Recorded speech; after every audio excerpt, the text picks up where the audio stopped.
Aujourd'hui, il y a des nouvelles importantes en provenance du Mali.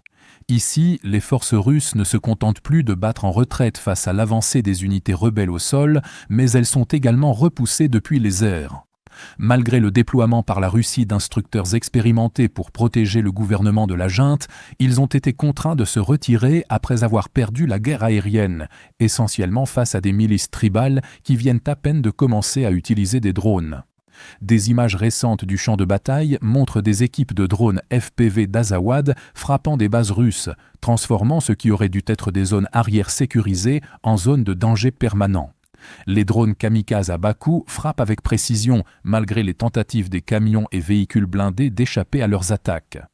L'intensité des assauts aériens force les unités du corps africain russe à se déplacer en permanence, perturbant leur logistique et leur capacité à utiliser les bases comme refuge ou à soutenir les forces gouvernementales. Cela marque un changement radical dans la manière dont la guerre au Mali est menée, car jusqu'à récemment, le conflit suivait un schéma classique d'insurrection.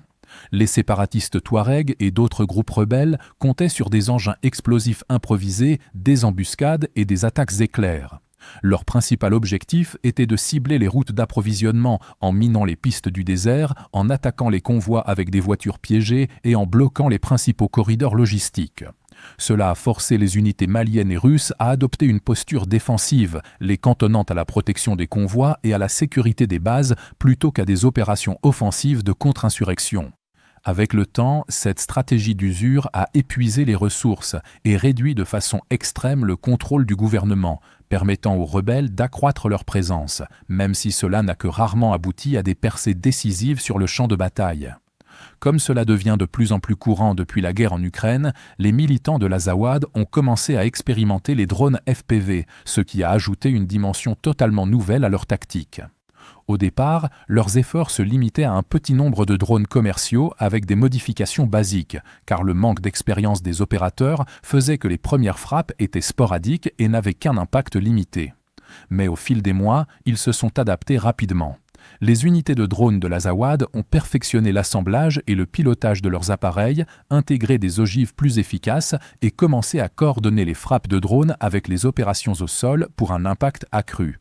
Cela a abouti à l'offensive actuelle, où ces efforts se sont transformés en une capacité de combat pleinement intégrée, faisant des drones FPV non plus un simple outil d'appoint, mais un élément central du champ de bataille.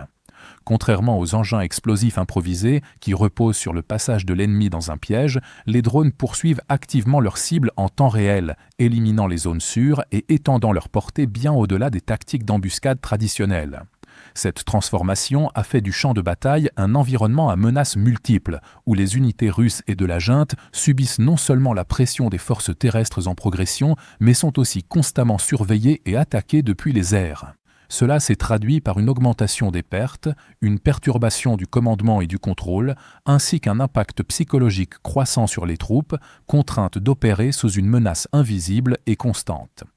Dans de telles conditions, inédites sur le champ de bataille africain, tenir des avant-postes isolés dans le désert est devenu de plus en plus intenable, accélérant la décision de la Russie de se replier.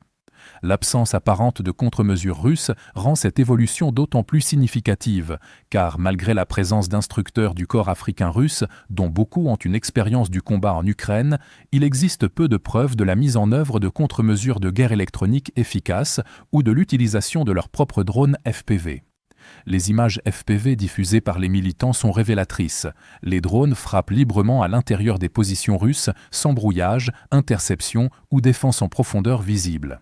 Même une guerre électronique basique aurait pu réduire l'efficacité de telles attaques, et pourtant elle semble largement absente. La Russie a peut-être sous-estimé les rebelles, partant du principe qu'ils n'avaient pas la capacité de déployer des drones à grande échelle. Cependant, la principale raison est que les systèmes de drones et de lutte anti-drones les plus avancés de la Russie sont massivement concentrés en Ukraine, où l'intensité de la guerre impose une priorisation constante. Cela laisse les forces expéditionnaires russes, comme celles présentes au Mali, sous-équipées et vulnérables, si bien que les unités russes sont devenues des cibles faciles, alors que la guerre évolue et que tout le monde s'adapte, mais que la Russie n'arrive pas à suivre le rythme, même là où elle souhaite rester. Globalement, les forces de l'Azawad sont passées d'un groupe rebelle africain traditionnel à une force hybride capable de combiner des tactiques de guérilla classiques avec la guerre moderne par drone. Cette adaptation a joué un rôle décisif dans le retrait forcé des Russes et dans la redéfinition de l'équilibre sur le terrain. Parallèlement, le contraste est frappant.